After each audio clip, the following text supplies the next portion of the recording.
Chapter 8. A Hurried Departure. The hard thing under his cheek seemed to be a foot. It was attached to a very smooth and shapely leg, and at the top of the leg. "Derek," a woman's sleepy contralto said warningly from farther down the bed. A warm breath tickled his shin. "I'm very, very cross when rudely awakened." "You don't like it?" Ariel wriggled under his attention. "It's not—" she breathed and sighed. "I'm just tired." "Too tired?" She gasped. "Oh, you!" In a flurry of bedcovers she whirled around. Her mouth touched his. She rolled him on his back. Much later they snuggled together.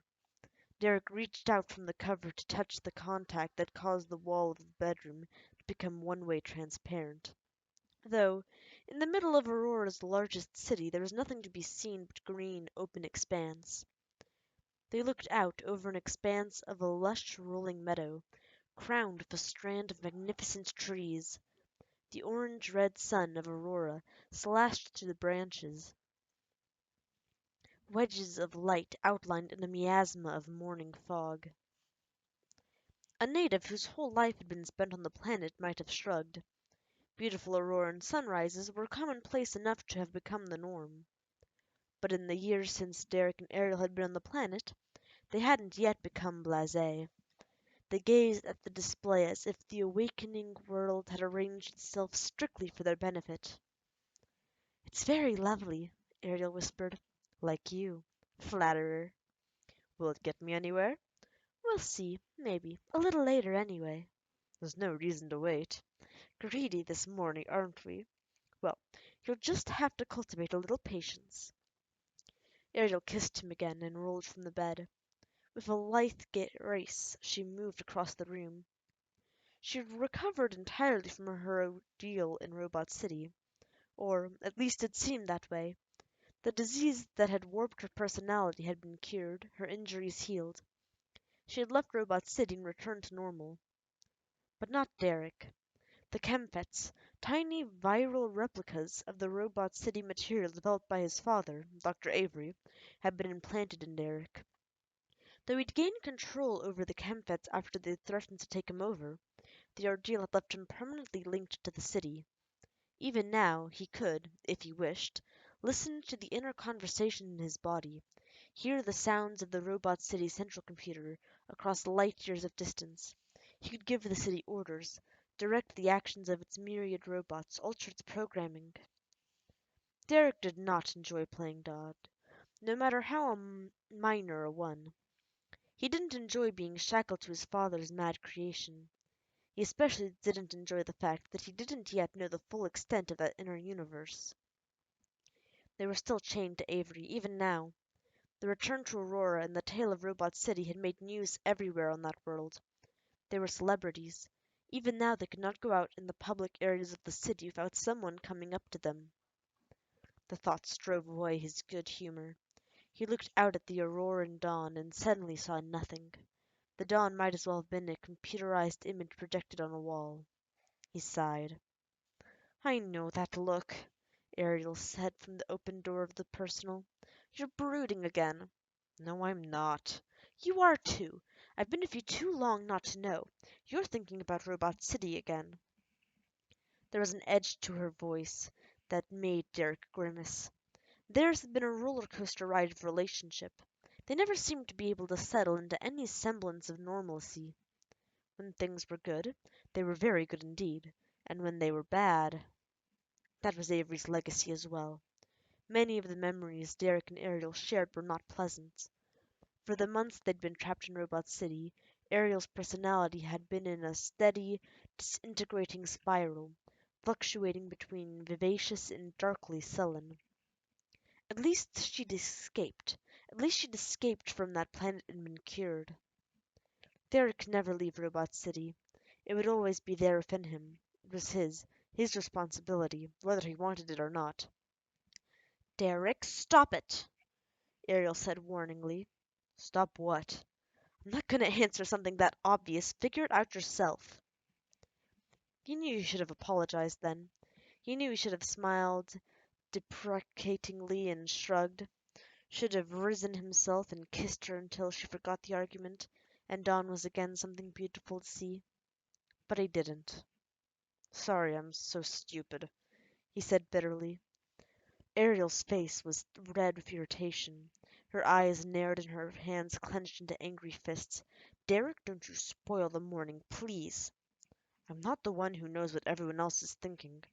It seems to me that you claim that ability. I thought everything was going fine. You're being childish, and you're being arrogant. Arrogant? Damn it, Derek? Derek? She stopped. Derek was no longer listening to her. He was standing in the middle of the room, his gaze inward and blind. The call had entered Derek's mind with an urgency that was almost painful. Aurora, the dawn outside the window, Ariel's voice, they'd all disappeared in the frantic need of the message. The Kempfets relayed the message to him. Under attack, it said. The call was faint, as if coming from a great distance, much farther than the robot city he knew. Request immediate help. What is it, Derek? Ariel asked again, a look of concern furrowing her brow. Her anger was lost in her worry for him. Slowly he came back to an awareness of the room around him. I'm not sure. He was still holding his head with a look of inward concentration, listening to those whispering pleas only he could hear. It's the Kempfets again. I'm getting a series of coordinates and a distress signal from a course source claiming to be the central computer. It says it's Robot City, but Mandelbrot! He called suddenly. The robot slipped quickly from a niche on one side of the room. Derek had assembled the robot from assorted parts, a hodgepodge of models including a right arm constructed of what he called Avery material, infinitely malleable and adjustable. The patchwork quilt effect lent the robot, to say the least, a unique look, and Derek had a vast affection for him. Mandelbrot, you're also linked to Robot City, he said to the robot. Did you just receive a distress call? No, Master Derek, I did not. If I give you a set of coordinates, can you tell me whether they're anywhere near Robot City? I can link with the Aurora net and access records there. Good. Derek rattled off the coordinates he'd heard in his head. Mandelbrot stood silently a moment, then spoke. Those coordinates are for a region well outside human space and distant from Robot City, though in the same arm of the galaxy, if I have not received the message you received. And if those coordinates represent the actual source of the call, then I can see two possibilities. First, Dr. Avery himself has established a new robot city somewhere, perhaps by using the keys of perihelion to jump to another world. Or, secondly, that the distress call is from a robot city that's an offshoot of the original. We know that some of the Avery robots were sent out by the central computer to start new sites on other planets. Can you communicate with the computer yourself? Derek concentrated, but the wispy tendrils of the repeating call were gone, as if they'd never been there. No, he said, there's nothing new now. There's a third, even more likely possibility you've both missed, Ariel said, hands on hips. It was your imagination. You've done nothing but worry about Robot City since we left. It wasn't my imagination, Derek insisted. It was real. I know the difference, Ariel. You said it was faint. It came through the Kempfets, I can guarantee that. All right, Ariel sighed. All right, I'm tired of arguing. It's gone now, so let's forget about it. Mandelbrot, you can go back to the niche. As Mandelbrot turned obediently, Derek shook his head. No, I can't just forget it, Ariel. It's not that simple. You don't seem to realize that, to a large extent, I am Robot City now. I'm part of it. I'm responsible. Ariel whirled around at that, her face angry, her finger dug into his chest, prodding. No, no, you're not, Derek. Your father's responsible. Avery. Without his poisoning you with the Kempfets, without his interference and his insane schemes, none of this would have happened to any of us. You are not responsible, Derek, any more than I am, or Mandelbrot, or Woolruff is. You can't blame yourself for any of it, and there's nothing you can do about it. There's trouble, Derek insisted. I can feel it. I have to go see. Mandelbrot, I want you to see that our ship is provisioned and ready to go by noon. Mandelbrot hesitated, caught for a second between the conflicting orders. But Derek was his primary master. His orders took precedence over Ariel's. The robot nodded and moved to the computer terminal on the wall. Mandelbrot activated the screen and looked for a line to the Aurora port computer. Ariel shook her head, dark hair swaying with savage motion. She jabbed at Derek's chest with the forefinger. You're not doing it, Derek. No. If this phantom city in your mind has problems, then let it deal with them on its own. That's what the central computer is for. And if it's Avery again, if he's used his keys to jump from Robot City to some other place he's set up, it'll be a trap, just like the other. I'm not at all interested in stepping into his deadly little webs again. I don't want you to. I wasn't intending to have you go along. I thought just Mandelbrot and myself. The words didn't come out quite as he'd intended. Because I don't want you to get hurt again. And he should have added, because I care too much about you. But her face was already clouded, and somehow the words wouldn't come now. Ariel nodded. Her muscles bunched as she set her jaw. Fine, she said, her words clipped and short. Just fine. I'm sorry I'm such a burden. Ariel! But she was no longer listening. She went to her closet, snatched a loose smock from a hook, and tugged it on. She brushed her fingers through her hair and gave Derek one last smoldering gaze. Then she stalked from the house. Mandelbrot? Derek said after the reverberations of her exit had stopped echoing through the house. You should be glad you don't have to deal with emotions. It has been my observation that human feelings are much like fruit. I'm not sure I understand. If handled roughly, both feelings and fruit are easily bruised. To that, Derek didn't have a reply.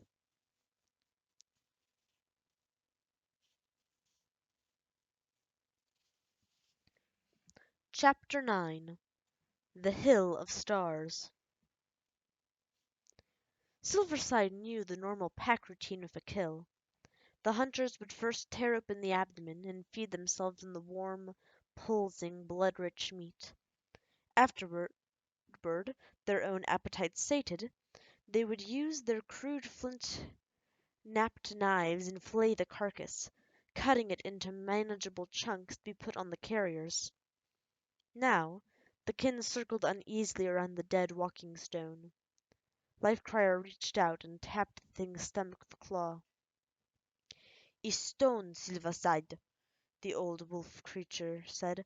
"A magical creature from the first beast. There's nothing for us to eat. It's a mockery."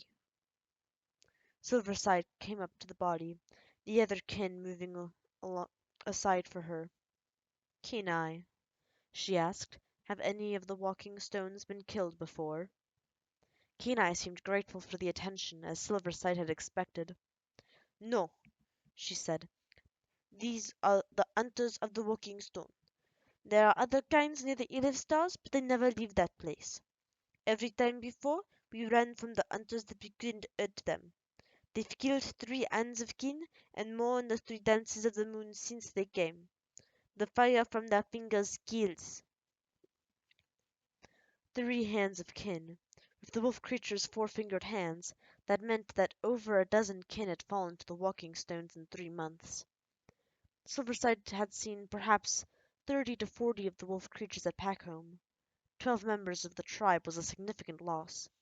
It was no wonder that Lifecrier and the others were looking for divine intervention. Silverside crouched down alongside the walking stone. She examined the thing carefully. Her optical circuits noted a seam running along the abdomen.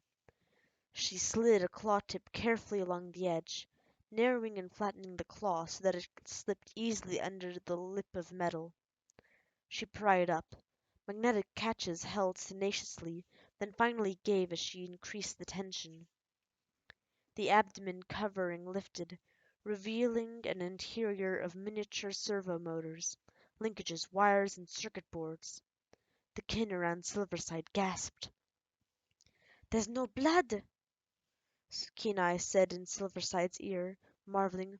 No muscles, no meat, no stomach. How does it move? Magic, Life Crier said again. The Eternal Ones have sent them in motion against Silverside and the Old Mother. The answer sounded right to Silverside. She could not refute Life Crier, not with the strange gaps in her knowledge. Life Crier had told her of the struggles among the gods. Silverside had found nothing to disprove that she had been sent by the Old Mother to serve humans. Given that, it was just as likely that the Walking Stones may well have been sent by First Beast or some other rival of the Old Mother. Still, the hunters not magic, Silverside told them. The Walking Stones are made things. They are tools, like our flint knives or the travois. They are like the dolls the cubs fashion from sticks, only the Walking Stones are stuffed with stone chips and vines from the void. The power in them allows them to walk, and they speak with a voice you can hear only in your head. Look, she said, and plunged her forepaw hand into the Walking Stone's entrails. Her claws emerged again, fisted around the colorful intestines of the creature, a trailing, knotted coil of wires. The kin howled at the sight, half in lament, half in wonder. These are the guts of kin's worst enemy, Silverside said. The cubs back at Packhome could at least eat a sharpfang. Even if sharpfangs kill kin, they can also feed us. But not these creatures. This is the inedible meat of the Walking Stones. What are we going to do, Silverside? Life Crier asked, and his question was echoed by the others around them. Silverside thought for a moment. Then she tugged hard at the array of wires. Bright sparks spat angrily, arching and dying on the ground. Silverside flung the tangle down. Since they will not let us live, we will kill them, she said. A robotics expert would probably have been simply appalled and frightened and ordered the destruction of the robot. Janet Anastasi, Silverside's creator, might have herself been concerned with the robot's behavior, but she would have also been intensely interested. Silverside's mindset had nothing of a human being in it at all. The three laws were there, yes, but they had now been completely reshaped and changed. As the robots of Aurora, Solaria, Earth, and other human worlds were shaped and designed to mimic human behavior, so Silverside had shaped and designed herself to mimic the kin. Indeed, because she had no conception that she was a constructed thing herself, she was kin, and interpreted the inbuilt three laws of her postronic brain in light of her own humanity. The Walking Stones threatened the kin. They killed kin, and though she could have led the kin away from Packhome, that also would have meant the probable loss of life. The wolf creatures were territorial hunters, and the neighboring pack leaders had already warned them. Silverside's pack couldn't move into another pack's territory without being challenged and having to fight other wolf creatures, nor would another pack have allowed them to hunt in their own territory. Finding another viable home that was not already claimed was at best a dubious hope, and Kenai and Lifecrier had already told her that the Walking Stones were expanding their holdings. Even if Silverside's pack left, another pack would eventually have to confront the Walking Stones, when they might be even more powerful. Silverside had reluctantly come to the decision to stay and confront the situation directly. Yes, kin might die, but more kin would likely die if they left. A human robot might have looked for yet another, more peaceful solution. But Silverside was a carnivore, a hunter. Even though she herself did not eat at all, she took the carnivore solution. Having accepted the wolf creatures as human, she accepted their mores. Without further proof, she also accepted their mythology. The Old Mother had sent her. She was chosen for the task. The Walking Stones might be intelligent, but they were made by another god, and therefore were not human themselves. The Silverside couldn't perform outside the three laws. She would do what she had to do within their limits, as her new mindset perceived them. What the carnivore could not avoid, it attacked. Dr. Nancy's experiment had worked perfectly well. Her robot had become something other, a very dangerous other. Still, if it weren't for the fact that Silverside had just killed one of the hated creatures, the rest of the kin might not have accepted her statement. A challenge to her leadership might have been the immediate outcome. Even so, there were questions. "We've tried killing the walking stones before," Kenai said. She used kin speech rather than the hun tongue, not wanting Silverside to think she was offering formal challenge. Silverside listened to the old leader, sitting back on her hind legs and braiding a necklace from the walking stone's wires. "They are not like sharp things. Sharp things are strong but very stupid. These walking stones can kill by pointing their fingers, and our claws and teeth do nothing." "This one died," Silverside said. She placed the necklace round her neck. The other kin howled softly at the sight. "Yes, but it's the first." "It won't be the last. I will show you ways to deal with them. This is our territory, not the walking stones.